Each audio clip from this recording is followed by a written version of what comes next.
जैसे कि जो ऑप्शन बायर ट्रेडर है और जो रिटेलर है, वो काफ़ी ज़्यादा परेशान लग रहे हैं। वो उन लोगों के बीच में ये बातचीत चल रही है कि फ्यूचर एंड एफएनओ जो है वो बंद होने वाला है।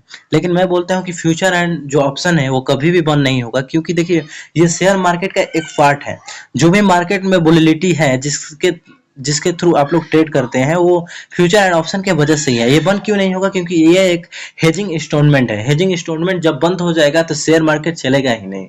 जो आप म्यूचुअल फंड एसआईपी वगैरह करते हैं वो सब भी खत्म हो जाएगा। तो हेजिंग इंस्ट्रूमेंट होने की वजह से ये बंद नहीं होगा। बस ये भी कुछ रूल एंड रेगुलेशन लेके आया है जो आपको फॉलो करना पड़ेगा। जैसे कि मैं पहले बता दूंगा कि इसमें चेंजेस क्या होने वाला है और क्यों, किसके वजह से ये चेंज होने वाला है। देखिए, जैसे कि नियर एक्सपायरी रहता था, हर एक वीक में एक एक्सपायरी होता था, तो इससे फायदा किससे होता है? फायदा क्या हो, किसी को नहीं हो रहा है। हमें और आपको एक्सपायरी के दिन फायदा नहीं हो रहा है, कोई दूसरा इसका फायदा उठा रहा है। अब देखिए, सेबी का जो रिपोर्ट है 10 में से 9 ट्रेडर है जो लॉस में रहते हैं, ठीक है। इससे फायदा क्या होती है? जो बाहर की कंपनियां हैं, यूएसए हेजिंग फंड और एचएफटी फंड जो है वो इंडिया से पैसा उठा के, इंडिया स्टॉक मार्केट से पैसा उठा के यूएसए में शिफ्ट कर रही है, ठीक है। और देखिए, इसमें जो सेबी चेंज ला रहे हैं, क्या चेंज लेके आ रहे हैं, ठीक है।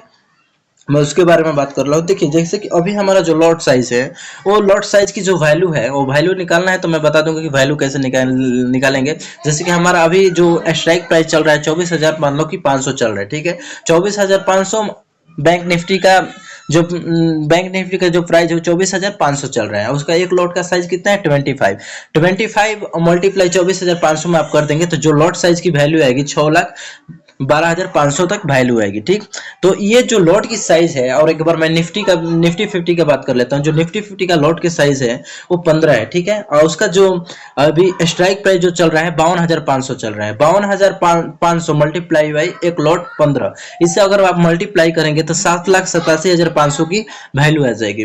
तो जिसका जो वैल्यू है, मतलब अभी जो वैल्यू है 5 से 10 लाख की वैल्यू है, अभी इसको बढ़ाकर 20 से 30 लाख की वैल्यू कर दी जाएगी। जैसे कि आपका लॉट साइज अभी 25 का लॉट साइज है, अब इसको बढ़ा के 75 या 100 तक लेके जा सकते हैं। मतलब चार से 5 गुना तक लॉट साइज इंक्रीज हो सकता है। पहला रूल्स में से भी क्या बात करा, चार से 5 टाइम तक जो आपका लॉट साइज है वो इंक्रीज हो सकता है। जैसे कि अभी आपका लॉट साइज 25 चल रहा है, तो उसको बढ़ाकर हम 75 या 100 तक लेके जा सकते हैं। मतलब कि 20 से 30 लाख लॉट साइज की वैल्यू होगी। मैं ये भी बता दिया कि लॉट साइज की वैल्यू कैसे निकालते हैं। चलिए अब दूसरा नियम पर हम समझते हैं कि सेबी ने दूसरा नियम क्या लगाया है। जैसे कि अभी देखिए, डेली हमारा इंडियन स्टॉक मार्केट में डेली एक्सपायरी होता है।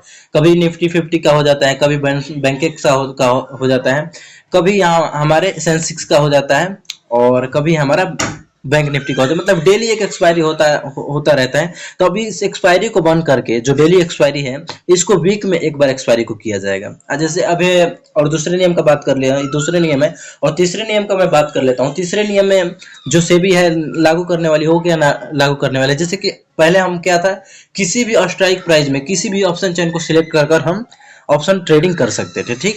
लेकिन अब आपको लिमिट मिलेगा, 2 ही 3 आपको स्ट्राइक प्राइस चूज करने को मिलेगा। 2 ही 3 ऑप्शन चेन। नियर एक्सपायरी में जो कंट्रैक्ट की आपका वैल्यू है वो कम होता जाता था। जब भी एक्सपायरी नियर नजदीक आता था, वो कंट्रैक्ट की आउट ऑफ द मनी की जो प्राइस है वो कम होता जाता है। अब ये क्या होगा, कम हो रहा था, वो प्राइस को इंक्रीज कर दिया जाएगा।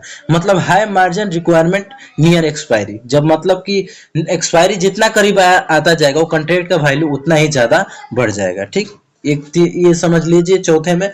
और पांचवें कॉन्सेप्ट में हम बात करेंगे कि देखिए, निफ्टी या निफ्टी 50 में जो आप सेलिंग करते थे, तो सेलिंग में जब हम लोग करते थे तो उसमें क्या होता है, हमें मार्जिन के तौर पे एक्स्ट्रा फंड ऐड करना होता था। मान लीजिए, मैं एग्जाम्पल के तौर पे समझा देता हूँ। अभी आपका कैपिटल है 10 लाख, ठीक। और आप 5 लाख से ट्रेडिंग करते हैं, तो जब आप सेलिंग करते थे तो 5 लाख एक्स्ट्रा मार्जिन के तौर पे रखते थे। वैसे ही आप ऑप्शन बाइंग भी करेंगे तो आपको मार्जिन के तौर पर कुछ कैपिटल ऐड करके रखना पड़ेगा।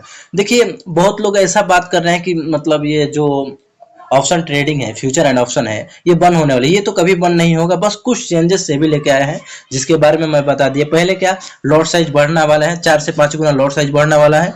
जो वीकली एक्सपायरी था उसको अब जो डेली एक्सपायरी था उसको वीकली एक्सपायरी में कन्वर्ट किया गया है, और जो हमारा स्ट्राइक प्राइस था हम किसी भी स्ट्राइक प्राइस को चूज कर ट्रेडिंग कर सकते थे, इसको अब हटाकर बस 2 ही 3 हमारे पास स्ट्राइक प्राइस चूज करने का ऑप्शन मिलेगा।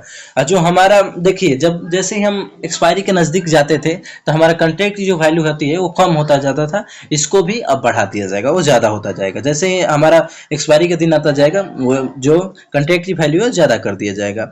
और जो मार्जिन है हमारा बायर के, जो सेलिंग परसेंटेज जो मार्जिन लगता था, वो मार्जिन को बढ़ाकर अब बायर भी करेंगे तो उसमें मार्जिन के तौर पे आपको एक्स्ट्रा फंड ऐड करना पड़ेगा। आई होप इस वीडियो से आपको कुछ तो सीखने को मिला होगा कि सेबी का न्यू नियम क्या है और कुछ चेंजेस होने वाला है, बस कुछ भी बंद नहीं होने वाला है। बस ऐसे ही वीडियो देखने के लिए भोला ट्रेडर को सब्सक्राइब करिए। मिलते हैं ऐसे नेक्स्ट वीडियो के साथ, तब तक के लिए बाय बाय, टाटा।